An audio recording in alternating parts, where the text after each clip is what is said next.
வாங்க, இன்னைக்கு நாம பார்க்க போறது தமிழ்நாட்டு அரசியல்ல இப்போ ரொம்பவே பரபரப்பா பேசப்பட்டுட்டு இருக்கிற ஒரு விஷயத்த பத்தி தான். அதாவது ரேஷன் கார்டு வச்சிருக்கிற ஒவ்வொரு குடும்பத்துக்கும் பணம், வீட்டு உபயோகப் பொருட்கள்னு பெரிய பெரிய வாக்குறுதிகளை அள்ளி வீசிட்டு இருக்காங்க. இதுக்கு பின்னாடி என்ன இருக்கு? வாங்க விரிவா பார்க்கலாம்.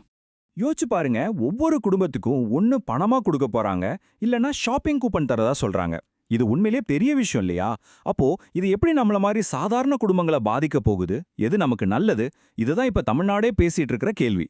முதல்ல ஒரு கட்சி என்ன சொல்லுதுன்னா, ஒவ்வொரு குடும்பத்துக்கும் 8,000 ரூபாய் மதிப்புள்ள கூப்பன் தர்றோம்னு சொல்றாங்க. இத வச்சு உங்களுக்கு தேவையான ஃப்ரிட்ஜ், வாஷிங் மிஷின் இல்லனா மிக்ஸி இந்த மாதிரி பொருட்களை வாங்கிக்கலாமா. இது சும்மா ஒரு பொருளை தூக்கி கொடுக்கற மாதிரி இல்லாம, நமக்கு என்ன வேணுமோ அதை தேர்ந்தெடுக்கிற உரிமையை கொடுக்கறாங்க. இதுக்கு போட்டியா இன்னொரு கட்சி என்ன சொல்லுதுன்னா, இந்த கூப்பன் எல்லாம் வேணாம், நாங்க நேரா 10,000 ரூபாய உங்க கையிலேயே பணமா கொடுத்துடுறோம்னு சொல்றாங்க. அதாவது உங்களுக்கு என்ன தேவையோ அதுக்கு நீங்களே இந்த பணத்தை செலவு பண்ணிக்கலாங்கிறது தான் உங்களோட வாதம். சரி, எதுக்கு இப்போ திடீர்னு இவ்ளோ தாராளமா வாக்குறுதிகளை அள்ளி விடுறாங்க? பதில் ரொம்ப சிம்பிள். 2026ல வரப்போற சட்டமன்ற தேர்தல் தான் காரணம். மக்களை கவரணும்னா இந்த மாதிரி நலத்திட்ட அறிவிப்புகள் ஒரு முக்கியமான ஆயுதமா மாறிடுச்சு. இங்கதான் அசல் ஆட்டமே ஆரம்பிக்குது. ஒரு பக்கம் ஆளும் கட்சியா இருக்கிற திமுக, இன்னொரு பக்கம் எதிர்க்கட்சியா இருக்கிற அதிமுக. ரெண்டு பேருமே மக்களை கவர வேற வேற வழிய கையில எடுக்கிறாங்க. அவங்களோட திட்டங்கள் என்னன்னு கொஞ்சம் உள்ள போய் பார்ப்போம். முதல்ல இப்போ ஆட்சியில இருக்கிற திமுகவோட திட்டத்தை பார்க்கலாம். அவங்க வெறும் ஒரு விஷயத்த மட்டும் சொல்லல, பொருட்கள், கூப்பன்கள், உதவித்தொகை உயர்வுன்னு ஒரு பெரிய பேக்கேஜா அறிவிச்சிருக்காங்க. அவங்களோட திட்டத்துல முக்கியமான ஹைலைட்டே இந்த 8,000 ரூபாய் கூப்பன் தான். இது மூலமா மக்களுக்கு பொருள் கிடைக்கிறது மட்டும் இல்லாம அந்தந்த பகுதியில இருக்கிற கடைகள்லயும் வியாபாரம் நடக்கும், பொருளாதாரம் சுழற்சிக்கு இது உதவும்னு சொல்றாங்க. இந்த கூப்பன் சிஸ்டம்ல ஒரு நல்ல விஷயம் என்னன்னா, முன்னாடிலாம் அரசாங்கம் ஒரு பொருளை கொடுப்பாங்க. அது நல்லா இருக்கோ இல்லையோ நாம வாங்கிட்டு வந்தாகணும். ஆனா இப்போ இந்த கூப்பனை வச்சு நமக்கு பிடிச்ச பிராண்ட, நல்ல தரமான பொருளை நாமளே பார்த்து வாங்கிக்கலாம். அந்த சுதந்திரம் நம்ம கைக்கு வருது. சுருக்கமா சொல்லணும்னா, பவர் நம்ம கைக்கு வருது. அவங்களா ஒரு பொருளை நம்ம மேல திணிக்காம, நம்ம வீட்டுக்கு என்ன தேவை, எது வாங்கினா சரியா இருக்கும்னு முடிவு பண்ற அதிகாரம் ஒவ்வொரு குடும்பத்துக்கும் கிடைக்குது. இது உண்மையிலேயே ஒரு பெரிய மாற்றம் தான். ஆனா விஷயம் அந்த கூப்பனோட மட்டும் முடியல. இது ஒரு பெரிய லிஸ்ட்.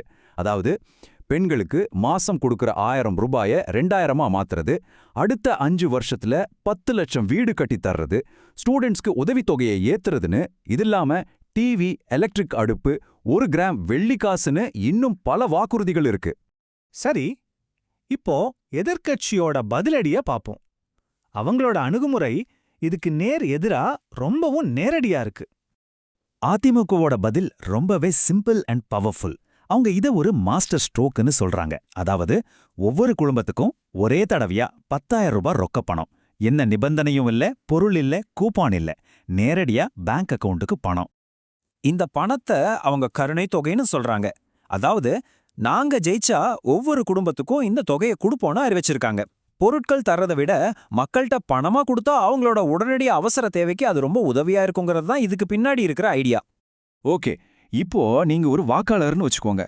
ஒரு பக்கம் பொருட்கள், கூப்பன்கள், மாசாந்திர உதவின்னு ஒரு பெரிய பேக்கேஜ். இன்னொரு பக்கம் ஒட்டடிக்கு 10,000 ரூபா பணம். இந்த ரெண்டுல எதை தேர்ந்தெடுக்கிறது? வாங்க ஒப்பிட்டு பார்க்கலாம். இங்க பாருங்க, வித்தியாசம் ரொம்ப தெளிவா தெரியுது. திமுகவோட திட்டம் ஒரு நீண்ட கால அடிப்படையிலான பலன்களை கொடுக்கற மாதிரி இருக்கு. அதாவது பொருள், வீடு, மாசம் பணம்னு தொடர்ச்சியா வர்ற மாதிரி. ஆனா அதிமுகவோட திட்டம் உடனடியா ஒரு பெரிய நிவாரணம் கொடுக்கற மாதிரி, ஒட்டையடிக்க ஒரு பெரிய தொகையா இருக்கு. இதனால தான் இப்ப மக்கள் மத்தியில ஒரு பெரிய விவாதமே கிளம்பியிருக்கு. டீ கடையிலிருந்து வீட்டு ஹால் வரைக்கும் எல்லா இடத்துலயும் இதே பேச்சு தான். நமக்கு உடனடியா பணம் கிடைக்கிறது நல்லதா, இல்ல நீண்ட காலத்துக்கு பயன்படுற மாதிரி பொருட்கள் கிடைக்கிறது நல்லதான்னு ஒரு பட்டிமண்டமே நடந்துட்டு இருக்கு. கடைசியா நாம எல்லாரும் யோசிக்க வேண்டிய ஒரு முக்கியமான விஷயம் இருக்கு. இதெல்லாம் வெறும் தேர்தல் நேரத்துல கொடுக்கற பரிசுங்கிறத தாண்டி நம்ம மாநிலத்தோட பொருளாதாரத்தையே மாத்தக்கூடிய பெரிய திட்டங்கள். அதனால ஒரு வாக்காளரா நாம நம்மளே கேட்டுக்க வேண்டிய கேள்வி இதுதான். இந்த வாக்குறுதிகள் நம்ம மாநிலத்தோட எதிர்காலத்தை எப்படி உருவாக்க போகுது? உடனடியா கிடைக்கிற பலன் நமக்கு முக்கியமா, இல்ல நீண்டகால வளர்ச்சி முக்கியமா? முடிவு நம்ம கையில தான் இருக்கு.